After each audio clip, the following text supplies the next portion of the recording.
marka wada waxaa mahad iskale Allah subxaanahu wa tacaala. Marka labaadna waxaa mahad celinayaa dhammaan inta ay soo garab istaagtay iyo inta ay dhiirigelisay waana mahadsantihiin wasaaradda waxbarashada inta dhiirigelinta ay siiseen waa ku mahadsantihiin. Ilaahay naga abaalmariyo dhammaantiin. igraan ilaahay dambigeedii kii waalidkeed baa dhaafo guul fiican ay inoo soo haysay dhammaanteen waan ku faraxsanahay anaga iyo waxbarashada inta waxbarata iyo inta la midaba insha Allah iyadana ilaahay ha gaarsiiyo guushaan iyo guul ka sareysaba wasaaradda waxbarashada iyo tacliinta sare mudane Cabdiraxmaan Yuusuf Faarax gudoomiyaha guddoonka waxbarashada gobolka Mudug gudoomiyaha degmada Gaalkacyo waxbarashada gobolka Mudug macallimiinta iyo maamulayaasha iskoolka Siinay aad iyo aad baan idinku hambalyeynaa si aad maartay arinta gabadha aad uga qayb qaadateen oo aad u dhiirigeliseen oo aad u soo dhaweyseen waana arin maartay ku dayasho mudan oo ardada oo dhan u noqonaysa dhiirigelin ardada markay aragto in maartay ardagii gaaray heerkaas maartay ama wasaarad ama meel walba maartay loo taagan yahay oo loo dadaalayo waxa weeye arday kasta wuxuu sameeyaa dadaalkaas dadaal la mid ah inuu sameeyo tusaale ahaan hadda in badan oo ka mid ah iskooladii magaalada oo sare waxay maartay cod soo gudbinayaan inay maartay bixiyaan scholarship marka waxay u tahay dhiirigelin ardadii kale si ay maartay ayaguna ay u gaaraan heerkaas aad iyo aad baan idinku mahad celinayaa wasiirka iyo maamulayaasha iyo dhammaan macallimiinta barnaamijkan saakan isku nimid waxa weeye waa barnaamij lagu dhiirigelinayo ardayadii kaalinta koowaad ka gashay imtixaankii satellite-ka ahaa muxuu ahayto fasalka 8aad igraan Cabdiraxmaan Cabdullaahi runtii anigu waxaan ka mid ahaa macallimiintii muxuu ahayto dugsiga hoose dhexe Siinay igraan waxay ahayd ardayad maasha Allah oo aad iyo aad muxuu ahayto u dadaali jiray muxuu ahayto waqti badan ku bixisay sida ay muxuu ahayto meel wanaagsan uga soo muuqan lahayd maantana meel wanaagsan bay ka soo muuqatay maasha Allah aad iyo aad baan runtii ugu hambalyeynaya igraan waxaan rajeynayaa ardada kalena insha Allah in ayakuna muxuu ahayto ay dadaal iyo juhdi badan bixiyaan si ay meel wanaagsan uga soo muuqdaan waxaan sidoo kale marka xigta u mahad celinayaa macallimiinta iyo maamulka dugsiga hoose dhexe ee Siinay oo runtii ayakuna muxuu ahayto muujiyay dadaal iyo karti badan muxuu ahayto maanta halkan soo gaarsiiyay waxay halka ku soo gaadhay igraan waa dadaalkeedii iyo dadaalkii macallimiinta iyo dadaalkii waalidka oo iyo sidoo kale muxuu ahayto ku xirnaansho ay ku xiran tahay Allah subxaanahu wa tacaala qof diin leh oo aad iyo aad u wanaagsan oo akhlaaq wanaagsan ardayad baariyaday ahayd ما شاء الله أدي أدبان رنتي وجهان يا وحنو رجينا يا جول يا مستقبل إفيا يا محاهية إن المستقبل كأي محاهية إن حنك هذا يهمل هذا إلهي الروميو أدي أدبان وجهان هاد علنيا إذا ما تمرت إذا السؤال جبت كونه كأن السؤال جبتنا أدي أدبان وجهان هاد علنيا إن أبا المرين تان إن شاء الله وحنا غندون طبعا في ريا هو بلو إن شاء الله أبا المرين كلو بدنا إن شاء الله ورجينا أقدر فرح صنع هي إن وسائل وحبر الشأن على قيم قادته أما أنه أن خلق قيم قادنا أبا المرين تا أي سينيان أرضياتي وسر رئيسي امتحان كي دكسي حوصل لحق ستليست كأها فسك سيداد دورة بوتلان قبل أصل لجنس إسكول كان حوصل لحق سيناي كسر دواد إسكول كسيناي saaka halkan waxaynu ku nimid booqashadaas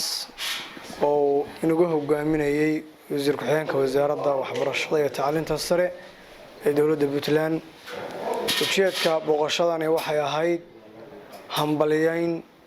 iyo dhiirigelin aynu u sameeyno ikraan Cabdiraxmaan Cabdullaahi oo kaalinta ugu sareysa ka gashay imtixaanka shahaadiga ah ee wasaaradda waxbarashada Puntland سنة دكسيتك 2022 وإنه ديرجلين تاسوق السماء إنه ساك هالكان دكسيك هو صدقه سيناي وأي كتر سناي إكران إن رمتي قول بوسويسي ee iskuulka degmada iyo gobolkaba waana ardaydii ugu sarreysay bay noqotay imtixaanka shahaadiga ee la qaaday waxaan leenahay hambaliyo hambaliyo hambaliyo waxaynu halkan u nimid inaynu guddoonsiino insha allahu tacaala oo wasiir ku-xigeenka wasaaradda waxbarashadu guddoonsiiyo abaalmarin insha allahu tacaala haddii ilaahay yidhaahdo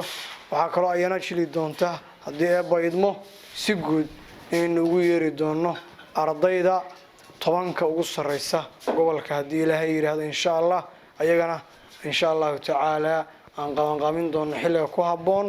oo aan ugu yeeri karno ayagana dhammaan oo ay ka mid tahay ikraan oo saaka si gaara halkan aynu iyada ugu abaalmarinayno oo aan uga dhignay arrin khaasa maadaama ay tahay ardayga ugu sarreeyey ee jaa-isadaas mutaystay ikraan waxa weeye gabadhii ama ardaygii ugu sarreeyay imtixaankii shahaadiga ee Puntland sanad dugsiyeedka 2021-2022 fasalka 8aad waanta tan insha Allah rajaynayna ilaahay inuu si caafimaad qabta si wanaagsan ugu gudbiyo dugsigeeda sare ikraan waxaan rajaynaynaa insha Allah inay noqoto ardayda mar walba aan ku faani doono oo runtii wanaag badanna aan ka fili doono haddii Rabbi idmo waxaan aad ugu mahadcelinayaa wasiir ku-xigeenka wasaaradda waxbarashada iyo tacliinta sare oo runtii mar walba dhiirigelin iyo garab istaag iyo runtii han weyn mar walba u ahayd in qofkii kaalinta galab joogo qofkan hadduu joogi lahaa gaalkacyo oo hadda uu joogo iyo hadduu boosaaso joogi lahaa iyo hadduu meel kale joogi lahaa wasiir ku-xigeenka waan huba inuu sidaa u dhiirigelin lahaa alxamdulilah rabbil caalamiin annaga reer mudug ahaana maanta waa faanaynaa waana leenahay ikraan baa ku faanaynaa ikraanna waxayna gaarsiisay meel wanaagsan bayna gaarsiisay waxaan rajaynaynaa dhammaan ardaydayadoona insha allah inay gaarsiiyaan saacad wasiire sida kale hadda cali xusay waxaan anagu hadda ku howlanahay inaan sameeyno 10 ugu sarreeyay gobolka mudug 10kaasna insha Allah waxa mar walba hogaamin doonta ikraan haday mar Puntland hogaamisay iskuulkan wuxuu kala leeyahay 3 arday oo kale oo laba kala leeyahay ikraan ba 3 ku ah oo ayaguna insha Allah 10ka ayaguna rajaynayo inay midna kaalinta labaad noqon doona midna kaalinta afraad kaalinta saddexaad wiilka gabadha waxaan noqonaysaa nasda raja laftigeedu way soo galaysaa marka shantaas oo hadda 10 ugu sarreeyay noogu jira iyo 5 kale oo hadda magacyadooda aan aqoon oo 10ka mudug ugu sarreeyana waa sameeynaa ayagana 10kaas insha Allah waxaan rajaynaynaa arday walbaba inuu helo scholarship free ah iskuulada ay aadayaan ardaygu iskuulkiisa asaga u madax banaan iskuulka uu doorto anaga nala rabaa inaan